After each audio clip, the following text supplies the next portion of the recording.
이것도 남편이라고 철석같이 믿고 결혼까지 한 제가 다 한심해집니다. 이혼 마무리 단계에 와서 이렇게 제 이야기도 한번 사연으로 전해보게 되었네요. 결혼 준비를 시작할 때부터 시어머니하고는 크고 작은 마찰들이 하나둘씩 있기는 했습니다.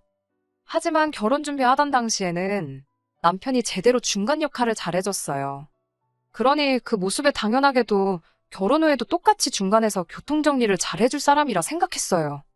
하지만 그 모습은 결혼하자마자 180도 바뀌어버리고 말았네요. 차라리 처음부터 시모 말에 거역을 못한다, 그렇게 딱 못을 박아두었다면 애초에 결혼이고 뭐고 생각조차 하지 않았을지도 모르겠어요. 이미 이렇게 돼버린 마당에 다 늦은 후회고 그런 거 다 알지만 지금 생각해도 너무 억울할 때가 이따금씩 있네요. 시모는 좋게 말하면 한결같은 사람이었어요. 하지만 늘 심보가 아주 고약한 사람이었기에 한결같은 그 모습이 좋은 적은 한 번도 없었습니다. 보통 시모와의 갈등이 생기게 되었을 땐 다 그 말도 안 되는 어깃장 때문에 일이 시작되었고 그로 인해 오해가 커지곤 했거든요. 아마 남편도 보편적인 기준에서 지 엄마 편을 들 수가 없었기 때문에 제 편을 들었던 게 아닐까 싶어요. 아마 그 당시에도 엄마 편을 들어주고 싶어서 몸이 근질근질했을 겁니다. 남편이라는 단어 참 찰떡같이 잘 만든 단어 같아요. 중요할 때마다 꼭 내 편이 아니라 남의 편을 드니까 그래서 남편이라는 단어가 생기게 된 게 아닌가 싶어요. 아무튼 제가 개인적인 사정으로 인해 취직이 남들보다 아주 많이 늦었습니다. 30에 처음 회사에 들어갔어요.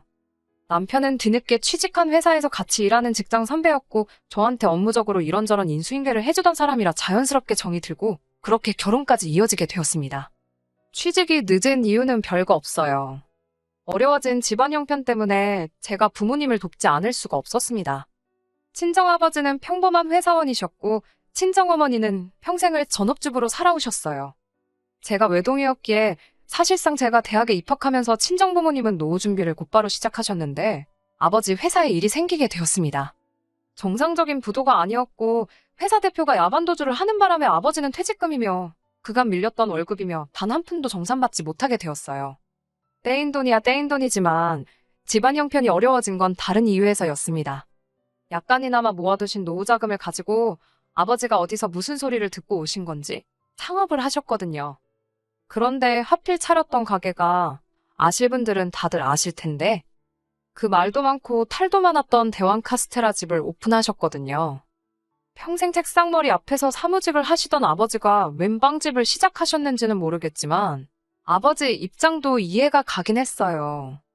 정상적으로 회사를 다녔어도 곧 정년을 맞았을 텐데 어느 회사에서 곧 정년인 사람을 쓰겠냐 하셨거든요. 하지만 라면도 혼자 제대로 못 끓이시던 아버지가 갑자기 무슨 빵을 만들겠어요. 결국 어머니까지 달라붙어 두 분이서 인건비 아껴가며 가게를 꾸리셨어요. 장사 노하우도 없는 분들이라 정직함 하나만 가지고 장사를 하셨는데 그 이후에 다들 아시는 그 사건들이 터지게 되었어요. 방송에서 시작된 안 좋은 루머 때문에 그나마 있던 손님들도 뚝 끊어지게 되었거든요. 어머니께서 어떻게 가게를 살려보겠다고 고군분투하다가 건강이 악화되는 바람에 결국 당시 취직을 준비 중이었던 제가 어머니 대신 가게를 돌봐야 했고요. 가게가 망해도 이상하지 않을 상황이라 너무 힘들었습니다. 그런데 어쩌겠어요. 친정부모님 노후 자금이 홀랑 들어가 있는 가게인데 최선을 다해서 열심히 했습니다. 정직함 하나만 가지고 승부했던 가게이기에 처음엔 힘들었지만 차차 시간이 지나감에 따라 가게가 다시 살아나기 시작했어요. 나중에 가선 방송에서 시작된 루머도 서서히 사람들이 잘못된 정보라는 걸 인지하기 시작했고 오히려 경쟁 가게가 다 망해버려서 나중에 가선 타 지역에서도 입소문 듣고 손님들이 찾아올 정도로 장사가 잘 되기 시작했습니다. 나중에 가서는 재료가 모자라서 일찍 가게를 닫을 때도 있을 정도로 손님이 많아졌어요. 그때쯤 어머니도 건강을 회복하셨고 아버지의 전 직장 동료였던 분들이 투자를 해준다며 이 사무점 이야기도 막 나올 때쯤이었어요. 전화위복이 되어서 돈이 잘 벌리게 된 상황이다 보니 부모님은 제가 가게 일을 계속 했으면 하셨지만 저는 질리기도 했고 어쨌든 여태 대학 공부한 것도 있고 회사 생활 못 해본 게 한이 되어서 가게를 나와 취직 준비를 시작했어요. 이러나 저러나 가게는 제 적성에 맞지도 않았고요. 그런데 취직도 쉬운 게 아니더라고요. 1년이라는 준비 기간 끝에 결국 저는 취직에 성공을 했습니다. 그리고 회사 생활을 시작하면서 남편을 만났고 1년 정도의 연애 끝에 결혼 준비를 시작하게 되었습니다. 하지만 제가 모아놓은 돈이 그렇게 넉넉한 편은 아니었어요. 여태껏 부모님 가게를 돕긴 했지만 제가 가게를 돕던 시기에는 워낙 어려운 때라 월급이랍시고 그냥 용돈 정도만 받고 일을 했었거든요. 그마저도 취직 준비하면서 반 가까이 써버리게 되었고요. 회사 생활 1년 하긴 했지만 연봉이 엄청 좋은 회사도 아니라서 모아놓은 돈이 딱 4천. 그게 전부였어요. 물론 저희 부모님이 가만 계실 분들은 아니었지요. 당시에 요 사무점 이야기 때문에 부모님이 돈을 좀 모아놓은 상황이었는데 가게 차릴 돈을 저에게 다 주신다 하셨어요. 제가 3년 취직도 안 하고 가게에 묶여있던 시간에 비하면 그 돈은 돈도 아니라고 그냥 주신다고 했는데 제가 한사코 거절했습니다. 물론 결혼 준비를 하던 시기라 이 사실을 남편에게 말을 해줘야 하나 말아야 하나 고민이 되긴 했습니다. 제가 집안 사정 때문에 취직이 늦은 걸 알고 있던 남편이 당시 제 주머니 사정에 대해서 지레짐작을 했었나 봅니다. 그래서 그 상황을 말해주기 전에 벌써 남편이 자기 명의로 된 집도 있고 가전이나 가구도 자기가 쓰던 게 있으니 너는 그냥 몸만 오면 된다는 식으로 이야기를 했어요. 몸만 오라고 해서 좋다구나 하고 결혼을 결심한 건 아니에요. 이러나 저러나 어쨌든 저도 사천이라는 돈이 있으니 해갈 수 있는 건 해갈 계획이었습니다. 그런데 남편의 집에 찾아가 보니 그 돈으로 뭘 하는 것보다 온전히 모아두는 게 낫겠다는 생각부터 들었어요. 남편 명의의 그 집이 남편이 취직 후 얼마 되지 않아 시모가 돈을 보태주면서 사게 되었다고 해요. 당시 아버님이 돌아가시면서 남긴 돈이 있는데 시모 혼자 노후 대책으로 다 써버리기엔 미안했는지 이것만 받고 떨어지라는 식으로 3천을 보태주셨다고 해요. 그런데 그 문제의 집이 아마 완공된 해가 제 생년월일보다 훨씬 먼저일 것 같은 오래된 구축 빌라였거든요. 게다가 위치도 안 좋았어요. 가장 가까운 대중교통수단인 버스를 타러 가는 데까지 10분을 걸어야 했고 지하철역도 버스를 타고 한참을 가야 했었거든요. 그래서 남편한테는 결혼하면서 둘이 열심히 모아가지고 2년 내로 다른 집으로 이사를 가자는 이야기를 했습니다. 남편 말대로 일단 저는 몸만 가고 제가 모아놓은 돈은 손도 대지 않고 고스란히 남겨둘 계획이었어요. 당시 남편과 제 월급을 고스란히 모은다고 해도 서울의 아파트는 꿈도 못 꿀 액수였지만 그때쯤이면 저희 부모님도 체인점 때문에 묶인 돈이 풀려 있을 테고 그때 가서 부모님께 돈을 지원받을 수 있을 거라 생각했거든요. 물론 이 부분에 대해서는 저도 조심스러울 수밖에 없었습니다. 사람 일이라는 게 어떻게 되는 건지 모르잖아요. 더군다나 저희 부모님은 벌써 한번 폭삭망할 뻔한 상황을 겪으시기도 했었다 보니 제가 그 돈을 무조건 해주실 거라는 식으로 미리 말을 꺼내놓을 수는 없는 상황이었어요. 그래서 그냥 그때 상황 봐서 이야기를 하기로 혼자 결정했지요. 이러나 저러나 어쨌든 저도 사천이면 당시 남편 집 시세가 1억 조금 넘는 정도였으니 굳이 따지고 본다면 말 맞다나 맨손으로 가는 건 아니었으니까요. 남편과 저는 합의가 된 일이다 보니 크게 신경을 쓰지 않았는데 시모 눈에는 제가 정말 몸뚱아리만 오는 거라 생각을 했나 봐요. 그리고 그걸 빌미로 시모가 저에 대해서 안 좋은 감정을 가지고 있을 거란 생각은 그 당시에는 하지 못했습니다. 하루는 결혼식을 몇 달 앞두고 있던 시기에 시모가 저희를 불러내서 같이 점심 식사를 하게 되었습니다. 식사가 끝나고 시모가 자기랑 어디 가볼 곳이 있다고 해서 따라갔는데 신혼가전 많이들 사는 대형가전 매장이었어요. 처음엔 왜 여길 오셨는지 의아했지요. 혼수는 따로 없이 새로 집을 장만할 때까진 남편과 서로 돈만 모으기로 했는데 말입니다. 시모는 저를 계속 끌고 다니면서 김치냉장고며 에어컨이며 세탁기까지 신혼가전들을 계속 구경을 하셨어요. 그래서 혹시나 남편이 시어머니한테는 따로 우리 사정을 이야기하지 않은 건가 싶기도 했고 혹시나 결혼한다고 우리 혼수를 해주시려는 건가 싶어서 그때는 감동스럽기까지 했어요. 그런데 그게 아니더라고요. 커다란 냉장고를 두고 저건 어떠냐고 물으시는데 솔직히 남편 집이 평수도 14평짜리고 해서 저런 대형 냉장고가 들어갈 자리가 없었어요. 좁아 터진 현관이나 통과할 수 있을지 싶었거든요. 그래서 제가 마음만 받겠다고 말씀드리려고 나중에 사주셔도 된다고 이야기했는데 시어머니가 사주긴 뭘 사주냐며 정색을 하더라고요. 그러면 이게 다 뭘 보러 온 건가 했더니 요즘 시대에 맨몸으로 시집 오는 여자가 어딨냐며 시어머니 집 가전을 제 돈으로 바꿔놓으라 하는 겁니다. 그거라도 받아내지 않으면 당신이 너무 손해보는 기분이겠다면서요.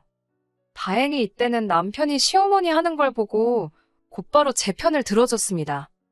이러나 저러나 남편도 솔직히 30년도 넘은 구축빌라에 살면서 내 집장만 했다 하기도 그렇고 출퇴근도 너무나도 고통스러우니 하루라도 빨리 그 집구석을 탈출하고 싶어 했고요.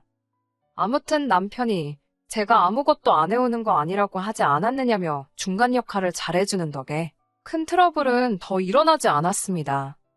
시모가 못마땅해 보이는 건 여전했지만 결혼식 직전까지 저한테 따로 금전적인 요구를 하거나 말도 안 되는 어깃장을 부리거나 하는 일은 없었어요. 그런데 결혼식을 올린 이후부터 시모는 은근슬쩍 저한테 말도 안 되는 요구를 해오곤 했습니다. 결혼 전에 시어머니가 남편한테 집 사라고 돈 3천만 원 보태주면서 이걸로 서로 빚진 거 없다는 식으로 이야기를 했다 알고 있었어요. 그래서 남편도 취직 후에는 시어머니한테 따로 생활비를 드리거나 한 적 없었고 시어머니 또한 그 자금을 해준 이후로는 아들 장가 보낼 때 추가적으로 더 도와주신 게 하나도 없었습니다. 말인즉슨 남편이 이 집에 들어와 살게 된 이후부터는 금전적으로 그 어떤 지원도 하지 않았다는 소리나 마찬가지인데 시어머니가 저희 시골리고 한 달 만에 전화를 와서는 생활비 이야기를 꺼내왔어요. 여태 남편이 어머님께 생활비를 보내주던 것도 아닌데 맞벌이하는 며느리 생겼다고 해서 생활비를 챙겨드릴 이유는 없잖아요. 물론 자식된 도리로 부모님께 용돈 정도 드리는 거 어려운 일 아니고 당연히 할 수 있는 일이겠지만 매달 200만 원씩 달라는 건 좀 어이가 없었어요. 막말로 양가 공평하게 친정에도 똑같이 보낸다고 치면 저희 생활비 하고 나면 많아봐야 50 정도밖에 여유 자금이 남지 않았거든요. 그 돈으로 집 살 돈 모으는 건 꿈도 못 꿀 일이고 말입니다. 그래서 그건 좀 힘들겠다고 거절을 했어요. 한 번은 침대가 낡아서 허리가 아프다고 하면서 무슨 400만 원이나 하는 침대를 어디서 알아오셔가지곤 그걸 사내라 하신다던가. 물론 전부 다 거절했지요. 하지만 결혼할 때와는 다르게 남편은 시모와 저 사이의 일에는 별로 개입하고 싶어 하던 눈치처럼 보이지가 않더라고요. 뭐라 말 좀 해봐라 하면 알겠다고 자기가 말하겠다 대답은 해놓고 정작 시모한테는 한마디도 하지 않았네요. 그리고 그게 기어이 시모와 저 사이의 일을 크게 키우는데 일조를 하게 되었습니다. 시모의 생일을 앞둔 어느 날이었습니다. 다짜고짜 시모한테 갈비찜, 해물탕, 뭐 이런 음식 메뉴들이 적혀있는 카톡이 주르륵 오기에 뭐 먹고 싶어서 저러시나 싶었거든요. 딱 들어도 손이 많이 갈 것만 같고 재료비도 비싼 음식들 목록이 저 두 가지를 포함해 랍스타며 잡채며 계속해서 오더니 마지막 줄에 저보고 그걸 가지가지 준비해서 10인분 정도 해오라는 거예요. 아는 지인들하고 당신 생일 파티를 하기로 했다고 며느리가 생일상 차려오기로 했다고 자랑을 해놨으니 이번만큼은 꼭 자기 말을 따르라더군요. 제가 다니는 회사가 없는 것도 아니고 무슨 수로 그 음식을 하느냐고 했어요. 그랬더니 시어머니가 남자가 집 해오고 여자가 꽁으로 시집을 왔는데 저보고 참 뻔뻔하다면서 그런 것도 못 해오느냐 하더군요. 당신이 저었다면 당신을 업고 있는 상태로 그 음식들 다 준비를 했겠다는 거예요. 누가 들으면 무슨 제가 호화공걸에서 사는 줄 알겠다 싶더라고요. 결국 그날 퇴근한 남편한테 시어머니한테 말 좀 해달라 부탁을 했습니다. 그런데 남편은 시모가 어깃장 부리는 소리를 듣고도 제 편이 아니라 시모 편을 들더라고요. 지 엄마가 억지를 부리는 건 맞지만 아주 틀린 말은 하는 건 아니지 않냐면서요. 어쨌든 제가 맨몸으로 시집을 온 거나 마찬가지 아니겠냐고. 그러니 지 엄마가 며느리한테 어느 정도 성의 표시는 받고 싶어 하는데 해주는 게 하나도 없으니 얼마나 서운하겠냐 하는 겁니다. 제가 아무것도 안 해왔다 해도 결혼 전에 모은 돈 고스란히 들고 왔고 이렇게 하기로 한 것도 더 좋은 미래를 위해 지금 좀 참자고 내린 결정인데 내 편이어야 할 남편이 저렇게 나오니 어이가 없었지요. 그래도 제가 아무것도 안 한 건 사실이다 보니 저도 일단 뭐라도 해야지 할 말이 생기지 않겠나 해서 상의 끝에 제 돈으로 100만 원을 보내기로 했습니다. 그런데 시모가 생일이 지나서 아주 노발대발하면서 너는 집 해준 시모가 아주 우습게 보이는가 보다 하면서 참교육을 해준 애 만에 하는 식으로 성질을 부리는 전화를 받게 되었습니다. 제가 말할 틈도 안 주고 자기 할 말만 따따따 써야 되는데 아주 미쳐버리는 줄 알았네요. 결국 제가 남편 통해서 용돈을 보내드리지 않았냐고 한마디 했습니다. 시모는 그걸 가지고 며느리가 시어머니 생일에 용돈 주는 건 당연한 거 아니냐면서 뭘 돈 가지고 생색을 내냐며 입에 거품을 물더군요. 제가 시간이 모자랄까봐 일부러 생일 당일이 아니고 주말로 시간을 잡아주기까지 했다며 되려 저한테 유세를 부리더라고요. 시간이 있어도 해갈 생각은 전혀 없었지만 상식적으로 그 많은 음식들을 하루 만에 어떻게 준비하느냐고 따지니 저보고 정성이 다 없어서 그런 거라네요. 자기가 집까지 해준 시어머니의 며느리라고 하나 드린 거 시댁 혼수도 안 바꿔준 걸 눈 감아줬는데 아주 하나 눈 감아주니 제가 기어오르려 든다고 소리를 치는 거예요. 결국 남편이 개입해서 상황을 대충 정리시키고 전화를 끊었습니다. 저는 아직 화가 가라앉지 않은 상황이어서 남편한테 어머님은 대체 나한테 뭐가 불만이냐 저러시냐면서 화를 냈지요. 남편 입장에서는 자기가 싸움도 말려줬는데 불똥이 왜 자기한테 튀는 거라 생각했는지 오히려 이번엔 저한테 역정을 내더라고요. 저보고 왜 이렇게 시어머니랑 잘 못 지내냐고 하는 거예요. 무리한 요구를 하긴 했지만 그걸 다 들어주지 못해도 두세 가지라도 해가지고 가면 시어머니가 저 정도까지 화를 내지 않으셨을 거라는 거죠. 이를 크게 키운 건 엄마가 아니라 네 잘못이라며 결국엔 지 엄마 편을 들어주더군요. 앞서 말한 것처럼 이런 자식을 남편이라고 옆에 끼고 사는 게 맞나 하는 생각이 들었습니다. 그동안은 제가 어찌어찌 제 선에서 참고 넘어갔고 이번에 처음으로 싸움으로 번진 건데 짧은 결혼 생활이나마 무슨 일이던 간에 무조건 제 편에 서준다던 남편은 고민도 없이 시어머니의 손을 들어주었네요. 그 뒤로는 남편하고 따로 말도 안 하고 지냈습니다. 회사에서도 같이 일을 해야 했기 때문에 고역이었지만 그래도 공과 사는 확실히 구분하기 위해서 회사 일에는 지장 없게 행동했어요. 남편은 이러나 저러나 제 직장 상사의 위치에 있었기 때문에 그 지위를 가지고 저한테 이죽거리면서 사소한 시비를 걸어왔습니다. 회사에선 더럽지만 참았고 집에 와서는 없는 사람인 척 무시하면서 지냈지요. 남편이 먼저 사과해오기 전까진 제가 구태여 먼저 화해의 손길을 내밀 이유도 없다 생각했고요. 그리고 그렇게 냉전 상태로 지낸 지 단 2주밖에 지나지 않은 상황이었습니다. 남편이 일부러 출장 스케줄을 꼬아서 제가 금요일부터 토요일 오후까지 타 지역에 외근을 나가도록 조작을 해놨더라고요. 업무상으로는 중요한 일이었기 때문에 분소리 없이 다녀왔는데 다녀오고 집에 오니 남편이 아주 깜짝 선물을 준비해 놓았습니다. 차라리 주말에 출장을 보낸 게 화해를 하기 위해 깜짝 쇼를 한 거라면 그 정성이 갸륵해서 용서라도 해줬겠는데 그런 선물이 아니었어요. 14평짜리 비조가 터진 빌라에 혼자 사는 시어머니를 모셔왔더군요. 제가 퇴근 후 공부할 때 쓰던 공부방을 시어머니한테 넘겨놓고선 시어머니가 한동안 같이 지내게 되었으니 그렇게 알라는 겁니다. 제 표정이 단시간에 굳어버리니 시모가 그 틈을 놓치지 않고서는 저한테 시비를 또 걸어오더라고요. 내 돈으로 사준 내 아들 집인데 뭐 놀 거 뭐 있냐면서요. 이 집에 제 돈이 10원 한 장이라도 들어간 게 있느냐며 이참에 제가 주제 파악 좀 할 수 있게 만들어주겠다고 하더라고요. 제가 하는 게 결혼할 때 집 해준 시어머니한테 할 태도가 아니라고 이참에 자기 수발 들면서 며느리 도리를 확실히 가르쳐주겠다 그러는데 제가 다 어이가 없었습니다. 꼴랑 3천만 원 보태놓고 으스댈 일인가 싶었습니다.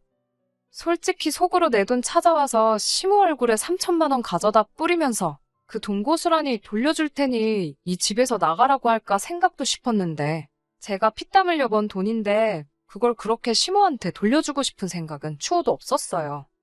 저한테 말도 없이 시어머니 데리고 온 남편도 결국 한통속 아니겠나요? 시어머니가 얼마나 남편을 가스라이팅을 해댄 건지 옆에서 시모를 거들면서 엄마가 틀린 말 하는 거 없지 않냐고 하면서 그냥 이쯤에서 잘못한 거 인정하고 사과하면 어머니는 집으로 돌려보내겠다고 제안을 해오는 겁니다. 남편도 시모와 같은 생각을 하고 있는 거지요. 집이라고 솔직히 요즘 부동산 경기에 팔리겠나 싶은 집을 가지고선 저렇게 생색을 내니 뼈 빠지게 벌어서 남편과 둘이 더 좋은 집으로 이사갈 계획을 세웠던 제가 다 바보 같더군요. 그래서 니네 엄마는 네가 실컷 모시라 말하고 저는 짐 싸들고 친정으로 나왔습니다. 남편은 저보고 크게 실수하는 거라고 하면서 이걸 가지고 이혼을 할 거냐며 울음장을 놓더라고요. 이혼해달라 하면 해주겠다고 큰 소리를 치면서 저보고 회사는 이제 다 다닌 거나 마찬가지라고 협박까지 하는데 그때 아차 싶긴 했어요. 큰 회사는 아니지만 제가 뒤늦게 힘들게 들어간 회사였기도 하고 짐 싸들고 집에 가는 내내 몇 번이나 발걸음을 돌릴 뻔했지만 꾹 참고 친정으로 갔습니다. 친정 부모님은 저를 보고 화들짝 놀라서 무슨 일이냐 물어보셨어요. 자초지종을 말하니 친정 부모님이 당신들 생각이 있으시다며 당장 남편을 집으로 부르라 하시더군요. 남편은 제 연락을 받고는 얼마 지나지 않아 친정집으로 찾아왔어요. 어깨에 힘이 잔뜩 들어간 게 아무래도 친정부모님이 이번 일을 두고 중재를 서주시려고 하니 여전히 자기는 아무 잘못 없는 걸로 생각하는 것 같더군요. 친정부모님은 남편을 앞에다 두고 결혼할 때 몸만 오라더니 진짜 몸만 갔던 게 그렇게 불만이었냐고 대번에 물으시더라고요. 남편은 미꾸라지같이 요리조리 대답을 잘 피해가더라고요. 다억지나 마찬가지인 궤변에 불과했지만 여전히 결혼할 때 제가 몸만 온 건 사실이니 그걸 가지고 물고 늘어졌어요. 친정부모님이 남편한테 그러면 사돈어른이 삼천을 보태주셨다고 들었는데 그건 사실이냐고 물으셨어요. 눈치가 빠른 남편은 그 질문의 의도를 깨닫고는 그때 삼천이 지금 삼천이랑 다르지 않겠냐고. 집값 오른 것까지 감안했을 때 따지고 보면 한 8천 정도는 해주신 거나 마찬가지 아니겠냐 하는 겁니다. 남편이 5천, 시모가 3천에서 8천을 주고 샀고 현재 시세가 1억 2천인데 계산 방식이 어떻게 해야 저렇게 되는 건진 모르겠지만 아주 자신감 있게 대답을 하더라고요. 제가 그게 무슨 계산이냐고 한마디 거들려고 하니 친정부모님이 저를 막아서면서 딱 한마디 하시더라고요. 그럼 당장 그 집 팔아서 냉큼 사돈께 8천을 돌려주고 오라시더군요. 그러면 친정집을 저한테 증여를 해주겠다 하시는 겁니다. 당신들은 그냥 가게 근처에 적당한 월세 구해서 살면 된다고요. 대신에 시모 앞으로 8천이 돌아가면 그 집을 살 당시에 5천을 투자했던 남편 몫은 못해도 1억은 되지 않겠냐 하시면서 절반을 들여서 이 집 혼수로 가득 채워오고 나머지 절반은 가게의 설비를 바꾸고 싶으니 집해주는 초가 혼수해준다 생각하고 남은 돈을 다 해오라시더라고요. 남편은 대번에 얼굴이 굳더군요. 그도 그럴 게 어디서 많이 들은 상황 아니겠어요? 시모가 저한테 몸만 오는 게 말이나 되냐면서 제가 모은 돈으로 혼수를 요구했던 걸 똑같이 말씀하셨던 거예요. 친정집이 못해도 6억 정도 나가는데 집값 차이만 계산해봐도 남편한테 1억치 혼수를 요구하는 게 친정부모님 입장에서 못할 소리는 아니셨던 거죠. 남편은 시모 챙겨준다고 시모 몫을 8천으로 부풀려 불렀던 탓에 그 돈을 돌려드리면 당장 자기가 어떻게 1억을 해올 수 있는 상황이 아니란 걸 알았는지 대번에 그건 좀 안 되겠다고 하더라고요. 그러면서 저를 걸고 넘어지는데 결국 저도 혼수 아무것도 안 해오고 몸만 오지 않았냐면서 자기도 똑같이 몸만 오겠다고 하는 겁니다. 친정부모님은 그것까지 예상하셨다는 듯이 그러면 그렇게 하라고 대답하시면서 대신 방 한 칸은 비워두라고 하시대요. 사위가 집해주는 장인장모 모신다고 할 줄은 몰랐다고 너스레를 떠시면서 집을 증여해줬는데 몸만 올 거면 당연히 사위가 당신들 모시고 사는 게 맞지 않겠냐며 너털웃음을 지으시는데 자신만만하던 남편이 당황해서 말 한마디도 못하는 꼬락서니를 보니까 제 속이 다 시원하더군요. 그때 깨달았어요. 친정부모님이 이 결혼을 유지시켜주기 위해 중재를 서주시려던 게 아니라 몸만 오라고 먼저 말해놓고는 결혼하자마자 말 바꿔서 시모가 저 막대하는 게 당연하다는 식으로 나오는 남편을 한 방 먹여주려 하셨다는 걸 말이지요. 그래서 집 같은 거 해주실 필요 없다고 친정부모님 앞에 나 저 자식하고 이혼할 거라고 선언을 했습니다. 남편은 화들짝 놀라더라고요.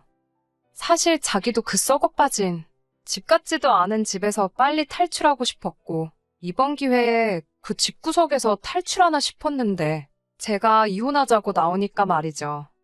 남편이 다른 말로는 저를 못 잡을 것 같으니 저한테 회사는 어쩌고 이혼하자는 말이 나오냐 하더라고요.